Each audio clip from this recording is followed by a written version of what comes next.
Hello, YouTube divers. This is Water Rival 122, and I want to welcome you all to another episode of Magic Metal Mondays.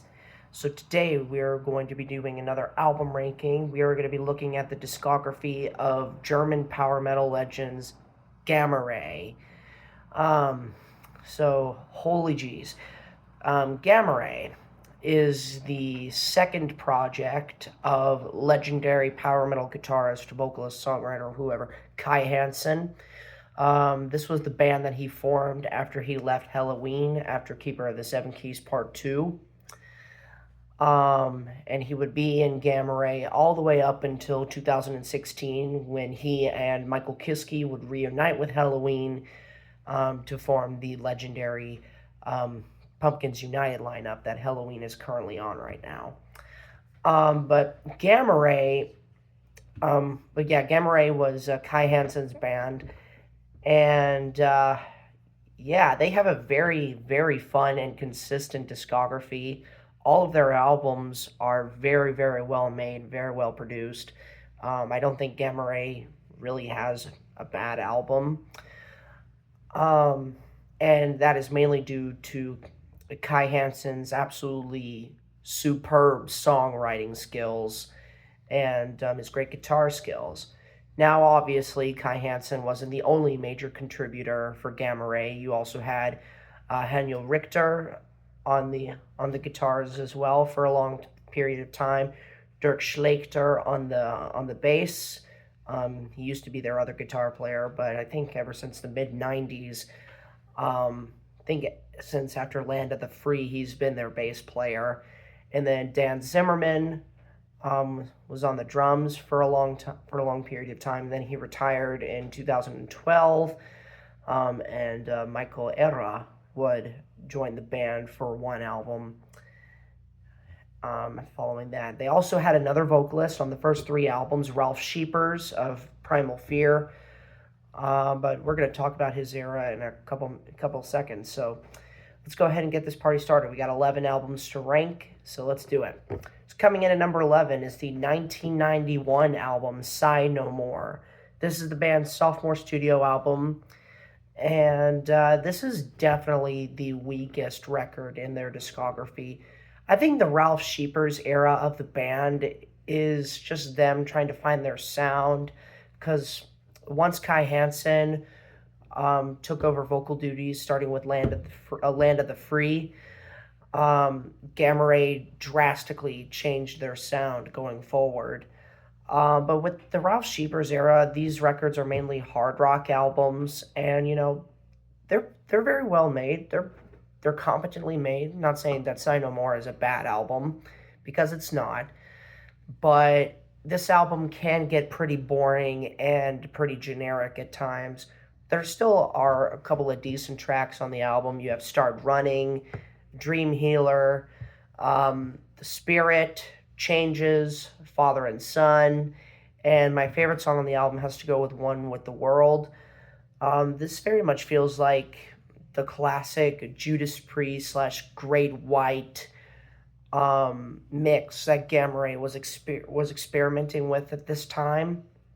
But I mean, none of these tracks are really anything to write home about, in my opinion. Sigh No More, it's a decent album, but yeah, definitely definitely the weakest record they have. So yeah, now we're moving on to number 10. We're going to 1990 and seeing their debut album, Heading for Tomorrow. Basically you can copy and paste everything that I said about Sigh No More and apply it here. But I put Heading for Tomorrow a little bit higher because I think there are a few more good tracks on this album.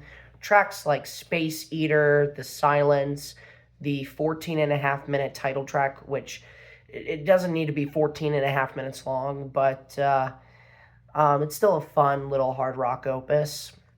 Then you have Lust for Life, Hold Your Ground, and then my favorite song on the album has to go to Heaven Can Wait, one of the best choruses during this era of Gamma Ray, without a doubt.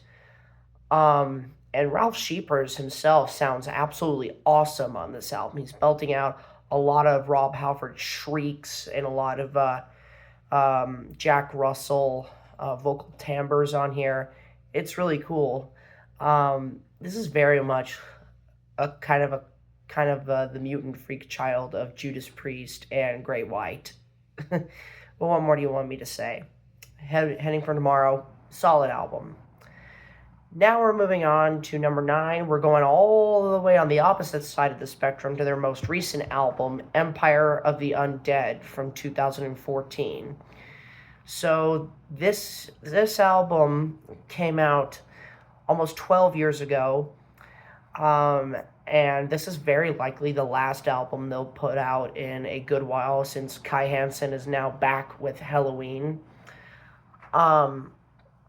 And in my opinion, this is a pretty solid swan song album. You have a lot of great songs on here. You have Hellbent, the title track, Time for Deliverance, which is a pretty good, albeit kind of cheesy power ballad. I Will Return is a very appropriately named song that closes off the album. Great track. Then you have Seven and Demon Seed, which has a killer riff. Then you have Master of Confusion. And then my favorite track on the album has to go to the 9.5-minute hard rock opus, Avalon. Avalon is definitely one of the best songs that Gamma Ray has made since Majestic, in my opinion. But yeah, I mean, overall, Avalon is a fantastic song, and Empire of the Undead, another solid album. Now we're moving on to number 8. We're going all the way back to 1993 with Insanity and Genius. I really wanted to put this album a little bit higher because this is undoubtedly the best album with Ralph Scheepers on the vocals. And it contains one of my favorite Gamma Ray songs of all time, Last Before the Storm. This was the first Gamma Ray song I ever heard, albeit it was in a live video with Kai Hansen singing. It was taken from 2003, which that is the version of the song that I do prefer, if I do have to say so myself. But all the other songs on here are pretty good. You have Heal Me, the title track, No Return, Tribute to the Past, very nice power metal song, and The Cave Principle. All those tracks are pretty cool, especially The Cave Principle with those Latin music flares. Kind of reminds me of an Angra song, if I'm being totally honest. But yeah, overall, Insanity and Genius is by far the best album from the Ralph Scheepers era of Gamma Ray. But we're only going to get better from here, ladies and gentlemen. So Insanity and Genius comes in here at number 8. Number 7, we are going to 2007 and discussing Land of the Free Part 2. So this is the sequel to their iconic Land of the Free album that they released 12 years prior. And you know, I gotta give this album credit. It is a very good sequel. I don't think it's quite as entertaining as the original. Not even close to amazing, but there are some really awesome tracks on this album. You have Into the Storm, to Mother Earth, Empress, which is one of their wonkiest songs to date. You have Opportunity, which is a nice mini epic. Rain is a fantastic song. Insurrection is without a doubt the best epic song that Gamma Ray has released. It's an 11.5-minute magnum opus. It is fantastic. But my favorite track on this album has to go to From the Ashes. That chorus is so bombastic and so huge. I mean, Kai Hansen was just pretty much in his element at this point. But yeah, overall, Land of the Free Part 2, a very good album and a very good sequel. But like I said, we're only going to get better from here. So next up is the 2010 album, To the Metal. This is at number 6. Yeah, To the Metal is without a doubt the best record that Gamma Ray has made since Majestic. Um, all of these tracks are very metal. Like, if there is one word that I could possibly use to describe this album, it is metal. It is pure heavy metal, power metal goodness. And honestly, I absolutely love that. Tracks like Rise, Empathy, Shine Forever, Deadlands, Time to Live, All You Need to Know, No Need to Cry, and the title track, To the Metal, which is my favorite song on the album. Just all of these tracks absolutely capture everything that I love about Gamma Ray and Kai Hansen's amazing songwriting abilities. Um, but yeah, I mean, overall, To the Metal is a fantastic heavy metal album and definitely the best album in Gamma Ray's modern output. But we're going to get into the classic 5 albums, which are just hit after hit after hit after hit. This is where Gamma Ray was really in their stride. So let's find out how I order them. So number 5, we're going to 2005 with Majestic. Yeah, this is definitely the weakest album out of this classic run of albums that they had.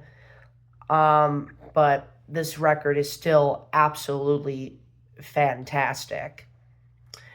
This is the darkest and the heaviest album released in this time period, with a lot of heavier riffs, a lot of more harsher vocal timbres from Kai, a lot of more bombastic choruses.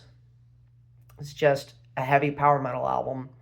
You have tracks like How Long, Hellfire, Revelation, which is another very cool mini epic of theirs. Then you have Blood Religion, which is a fan favorite, especially live. Spiritual Dictator is a cool song. My Temple is great. And then my favorite song on the album has to go to Condemned to Hell.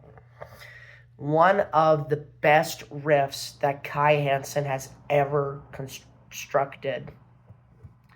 My goodness, this song is absolutely heavy hitting. But yeah, overall, Majestic is a very, very good album. It comes in here at number 5. Okay, so number 4 might be a little bit controversial. We're going to be talking about the 1995 album, Land of the Free. Yes, I know. This is a lot of Gamma Ray fans' number 1, and it's a classic European power metal album. And all I can say is that, yeah, this is a classic album. What more do you want me to say? But the only reason why I have this album lower than the next 3 is because this album didn't exactly blow me away like a lot of other classic European power metal albums did. Like, this didn't blow me away like records like Ecliptica or Symphony of Enchanted Lands or Nightfall in Middle Earth did. It just met my expectations.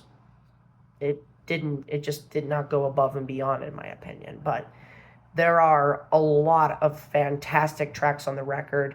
You have Rebellion in Dreamland, which is one of their most iconic songs. All of the Damned, Gods of Deliverance, the title track, The Abyss of the Void, Time to Break Free, which features my guy Michael Kiske on vocals. Michael Kiske actually appeared on a lot of Gamma Ray tracks, especially on records like To the Metal and Empire of the Undead. But Time to Break Free is without a doubt the best song they did with him. And Michael Kiske's vocal performance on this record, top notch. I absolutely love his performance on here. Another one of his many, many, many great vocal performances. But my favorite track on the album has to go to Man on a Mission. This is another one of Gamma Ray's most iconic songs, and this is just pure Walls of Jericho goodness. Like, this song could easily be on a record like Walls of Jericho from Helloween. It's speedy, it's fast, but yet it's epic and bad to the bone. Everything that Walls of Jericho did so well, Man on a Mission, just is like the definitive Gamma Ray song, if you ask me. But yeah, overall, Land of the Free, classic album, comes in here at number 4. Okay, so these last 3 albums I consider to be flawless records. These are all Gamma Ray's masterpieces, in my opinion. So let's go ahead and get to them. So number 3, we've got the 1999 album Power Plant. This is another fan favorite record from the band, and it contains some more classic songs of theirs, most notably Guardians of the Sinner, which has one of the best, no, Gardens of the Sinner rather, not Guardians, Gardens of the Sinner, which has one of the best intros in all of power metal, no doubt about that. It's so epic and it's so awesome. Gives me goosebumps every single time. Then you have Wings of Destiny, Heavy Metal Universe, Razorblade Sigh, Anywhere in the Galaxy, which is a song that consistently appears in the band's live sets, Strangers in the Night, and then my favorite song on the album has to go to Short as Hell. This is a very underrated and overlooked song. It's very funky, it's very bouncy. Yeah, it might be a little bit silly, but what the heck. Short as Hell is a fantastic song, one of my favorite Gamma Ray songs, and I wish they would play more live, honestly. But yeah, overall, Power Plant, very stacked album, comes in here at number 3. Okay, so these last 2 are very interchangeable. Both of these records are equally as good, but yeah, there's a reason why I ordered them the way I did. So number 2 is Somewhere Out in Space from 1997. I absolutely love this album. This is another one of the greatest power metal records ever made. Everything about this album is just so epic, so speedy and aggressive. It basically, if you love Kai Hansen's songwriting abilities, you will definitely love this album. So many great songs are on this album. You have the title track, Beyond the Black Hole, which is another classic song of theirs. The Winged Horse, The Guardians of Mankind, Man, Martians, and Machines, which has one of the funnest choruses in all of power metal. You have Watcher in the Sky, Lost in the Future, and then the Holy Trinity, if you will, of Gamma Ray is on this album. These 3 tracks are the best of the best. You have No Stranger, which is one of their best, speedier songs. Pray, which is without a doubt their best ballad. Oh my goodness, it's so good. And then the closing opus, Shine On, is a masterpiece. This album probably has Kai Hansen's best vocal performance ever, if I'm being totally honest. And his songwriting abilities are just absolutely insane across this album. Somewhere Out in Space is an absolute masterpiece of a power metal album, but it's only here at number 2. All those qualities that I mentioned, and it's only here at number 2. So, let's move on. So now we have finally reached it. Number 1, Process of Elimination. If you're a Gamma Ray fan, then you know what album is left. And that is the 2001 album, No World Order. Holy smokes, what an absolutely amazing album that we have here. Every single track on this record is just absolutely flawless. Somewhere Out in Space was very, very close, but at the end of the day, No World Order is just one of the greatest power metal albums ever freaking made. And it also contains my personal favorite Gamma Ray song of all time, The Heart of the Unicorn. I absolutely love this song, and it contains the best chorus that Gamma Ray has ever written, and some of the best songwriting you will ever hear, really across this entire album. This is really where Kai Hansen peaked as a principal songwriter, if you ask me.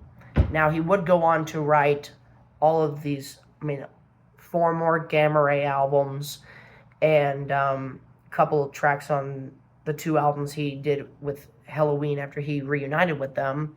But make no mistake, No World Order is just peak Kai Hansen principal songwriting. You have so many amazing songs on this album.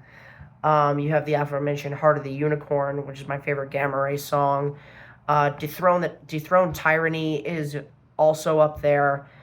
It's another masterpiece. Follow Me is ridiculously good. Lake of Tears and Eagle are 2 6.5-minute mini epics. Heaven or Hell is a fantastic song with another great chorus. New World Order is just everything that I love about Gamma Ray, as is with Damn the Machine. But yeah, overall, No World Order, a masterpiece of a power metal album. It could be interchangeable with Somewhere Out in Space, but for right now, No World Order is my number 1. So, with that said, that concludes this edition of Magic Metal Mondays. Thank you so much for watching, my fellow YouTube divers. This is WaterDive122 signing out, ready to dive and more fun on YouTube. Thanks for watching.